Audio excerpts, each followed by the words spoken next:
ഉമ്മ എന്തോ ഈ പേട്രിയാർക്കൽ സൊസൈറ്റി? പാട്രിയാർക്കൽ സൊസൈറ്റി എന്ന് പറഞ്ഞാൽ പുരുഷ മേധാവിത്വമുള്ള സൊസൈറ്റി. അല്ലുമ്മ എനിക്ക് ഡെഫിനിഷൻ അറിയാം, അതല്ല അതിന്റെ അർത്ഥം എന്താണ്? അതിന്റെ അർത്ഥം എന്ന് പറഞ്ഞാല് പുരുഷന്മാരാണ് ആ സൊസൈറ്റിയിലെ മെയിൻ കാര്യങ്ങളെല്ലാം തീരുമാനിക്കുന്നത്.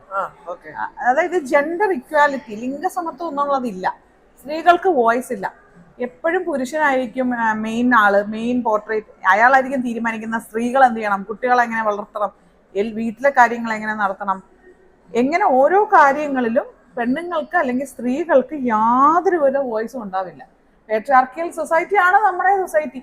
മോൻ ഇപ്പൊ ജീവിച്ചു വരുന്ന ഒരു ഇതില് കുറച്ചും കൂടെ ജെൻഡർ ഇക്വാലിറ്റി കാണുന്നതുകൊണ്ട് ചിലപ്പോൾ അത് അത്രയും മനസ്സിലാവില്ല. പക്ഷേ നമ്മുടെ കുറച്ച് ഇന്ത്യയിൽ പ്രത്യേകിച്ചും ലോകത്ത് പല ഭാഗങ്ങളിലും പാട്രിയാർക്കിയൽ സൊസൈറ്റി, അതായത് പുരുഷ മേധാവിത്വം ഉള്ളതുകൊണ്ട് തന്നെ സ്ത്രീകൾ അടിച്ചമർത്തപ്പെടുന്നവരാണ്, അല്ലെങ്കിൽ പാർശ്വവൽക്കരിക്കപ്പെടുന്നൊക്കെ പറയത്തില്ലേ, അതാണ്. അത് ബാഡല്ലേ? അത് ബാഡാണ്. ലിംഗസമത്വമല്ലേ നമുക്ക് വേണ്ടത്. പക്ഷെ വേറൊരു കാര്യം കൂടി ഇതിനകത്തുണ്ട്. ഇതിങ്ങനെ വർഷകാലങ്ങളായി ഇങ്ങനെ കൊണ്ടുവന്നാണ്. അതായത് പുരുഷനാണ് ഹെഡ് ഓഫ് ദ ഫാമിലി. പുരുഷൻ മാത്രമായിരുന്നു പണ്ട് ഹെഡ് ഓഫ് ദ കൺട്രീസ്. രാജ്യങ്ങളൊക്കെ ഭരിച്ചിരുന്നൊക്കെ രാജാക്കന്മാർ മാത്രമായിരുന്നു. വളരെ അപൂർവമായി റാണിമാര് രാജ്ഞികളൊക്കെ ഭരിച്ചിരുന്നേ ഉള്ളൂ. അപ്പൊ അങ്ങനെയുള്ള ഒരു സൊസൈറ്റിയിൽ സ്ത്രീകൾക്ക് യാതൊരു പങ്കുമില്ല. പക്ഷെ സത്യം പറഞ്ഞുണ്ടല്ലോ, പുരുഷന്മാരെ കണ്ടീഷൻ ചെയ്ത് വെച്ചിരിക്കുകയാണ്. എന്തൊക്കെയാണെന്നറിയാവോ? നിങ്ങളാണ് വീട് ഭരിക്കേണ്ടത്, നിങ്ങളാണ് കുടുംബം. അതിന്റെ മറ്റൊരു വശമാണ് കുടുംബം നോക്കേണ്ടത്. That means what? സമ്പാദിക്കേണ്ടത് നിങ്ങളാണ്, എല്ലാ കാര്യങ്ങളും നോക്കേണ്ടത് നിങ്ങളാണ്. പാട്രിയാർക്കി എന്ന് പറഞ്ഞ ഒരു ബ്യൂട്ടിഫുൾ ചട്ടക്കൂട്ടിൽ പുരുഷന്മാരെയും പെട്ടുപോയിരിക്കുകയാണ്. അവർക്ക് എല്ലാ ഉത്തരവാദിത്തങ്ങളും ഏറ്റെടുക്കണം.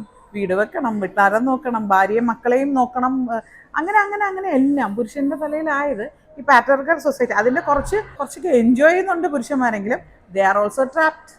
ശരിക്കും വേണ്ടത് എന്താണ്? ലിംഗസമത്വം, ജെൻഡർ ഇക്വാലിറ്റിയാണ്.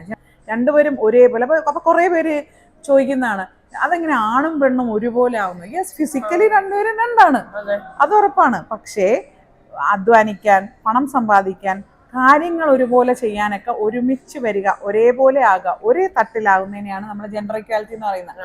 അപ്പൊ ഈ പാട്രിയാർക്കി എന്ന് പറയുന്നത് പറഞ്ഞു വരുമ്പം പുരുഷ മേധാവിത്വം ആണെങ്കിലും പുരുഷന്മാരും അതിനകത്ത് ഏറ്റവും കൂടുതൽ അനുഭവിക്കുന്ന ആൾക്കാർ തന്നെയാണ്. പുരുഷന്മാരാണ് എല്ലാത്തിനും ഉത്തരവാദി. പുരുഷൻ കരയരുത്, പുരുഷൻ സ്ട്രോങ് ആണ് എന്നൊക്കെ പറയുന്നത് ഈ പാട്രിയാർക്കൽ സൊസൈറ്റിയുടെ ഒരു ഭാഗമാണ്. നിങ്ങളൊക്കെ വലുതാവുമ്പോഴെങ്കിലും വേണം ജെൻഡർ ഇക്വാലിറ്റി ഒക്കെ പൂർണ്ണമായി നടപ്പാക്കാൻ. അപ്പോഴാണ് ഏറ്റവും സുന്ദരമായ ലോകം ഉണ്ടാകുന്നത്, അല്ലേ? അതെ. ഓക്കെ. ഓക്കെ.